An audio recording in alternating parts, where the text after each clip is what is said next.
Nah, ketika manusia memilih kafir, itu haknya. Maka Allah berikan kebebasan sepenuhnya kepada manusia yang memilih kafir untuk menjalani kehidupan ini semau dia, semau hawa nafsu dia. Allah berikan kebebasan sepenuhnya. Silakan baca di dalam Al-Quran atau di dalam hadis Rasulullah SAW. Tidak akan pernah kita temukan satu ayat, satu hadis di mana Allah mengatur kehidupan orang kafir. Orang kafir diberi kebebasan sepenuhnya, mau berbuat apapun di dunia ini. Tinggal dia harus menanggung resiko pilihannya itu di akhirat nanti. Tapi kepada mereka yang memilih beriman, hilang sudah kebebasan ini sepenuhnya. Karena seorang mukmin dia dituntut untuk Islam. Akar katanya adalah aslama, berserah diri. Yang beriman kepada Allah, dia harus menyerahkan dirinya sepenuhnya kepada Allah. Sepenuhnya dia siap untuk diatur hidupnya oleh Allah Subhanahu wa Ta'ala. Tanpa lagi dia mempergunakan akalnya untuk bertanya, mengapa Allah wajibkan saya berbuat ini, kenapa Allah haramkan saya melakukan ini. Kalaupun pertanyaan itu muncul dalam dirinya, maka keimanan dia akan menjawab, saya lakukan ini karena Allah perintahkan, dan saya tinggalkan hal ini karena Allah melarangnya. Itu jawaban seorang mukmin. Dia tidak akan berusaha mencari ilah hukum, alasan hukum, apa manfaatnya, apa hikmahnya. Karena keimanannya akan mengatakan, semua yang diperintahkan Allah pasti ada manfaatnya. Dimengerti atau tidak dimengerti oleh akal dia. Semua yang dilarang Allah pasti ada mudaratnya. 14 abad umat Islam tidak pernah mengerti bahwa dalam daging babi itu terdapat cacing pita. Cacing pita baru ditemukan di akhir abad 18 Masehi. Apakah umat Islam selama 14 abad itu makan daging babi? Tidak.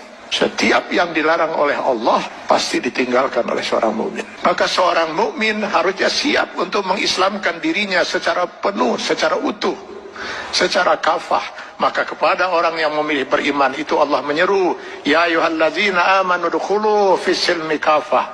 Kalau memang kalian memilih beriman, masuklah ke dalam Islam itu secara kafah, secara utuh.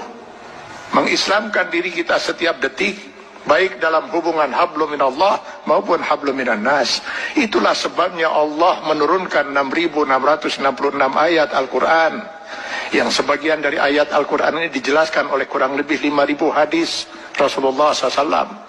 Kenapa harus Allah turunkan ribuan ayat Al-Quran dan ribuan hadis ini? Karena yang mau diatur hidup seorang mukmin itu bukan hanya sekedar sholat, saum, zakat, haji saja.